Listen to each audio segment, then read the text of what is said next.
बिस्मिल्लाहिर्रहमानिर्रहीम। आज बड़े दुख के साथ हम कैंट कब्रिस्तान में मरहूम हफीज़ुर्रहमान की तदफीन में आए हुए हैं।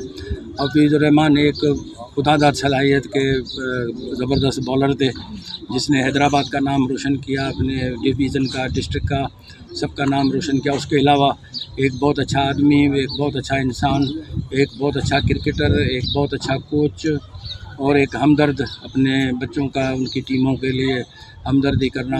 एक हैदराबाद का बहुत बड़ा नाम था, जिससे हैदराबाद की पहचान थी। जो भी खेले हुए थे बड़े बड़े जो सीनियर खिलाड़ी थे, वो तकरीबन, क्योंकि हफीज़ वहाँ तक पहुँच गया था, तो इसलिए जितने भी सीनियर खिलाड़ी थे अपने टेस्ट वगैरह खेले, वो सब इसकी वजह से हैदराबाद को पहचानते थे। उस ज़माने में हैदराबाद का इतना बड़ा नाम नहीं होता था। ये हफीज़ुर्रहमान की मरून मिन्नत है कि वहाँ तक हैदराबाद को पहुँचाया। हम उसके लिए दुआ करते हैं कि अल्लाह उसकी मग़फ़िरत करे। लेकिन एक बहुत बड़ा हैदराबाद का नाम जो है वो आज हमसे जुदा हो गया।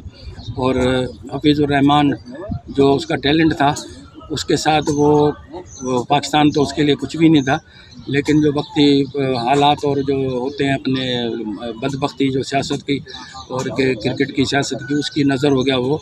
वरना आज हफीज़ुर्रहमान के जो टेस्ट मैचेस थे उसमें उसकी अच्छी परफॉर्मेंस होती।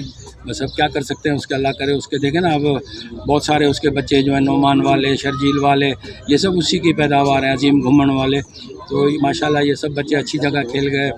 कोई फ़र्स्ट क्लास खेल गया, कोई टेस्ट खेल गया, कोई इंटरनेशनल खेल गया। तो बस इसके लिए अब दुआ ही कर सकते हैं कि अल्लाह हफीज़ुर्रहमान को जवार रहमत में जगह दे।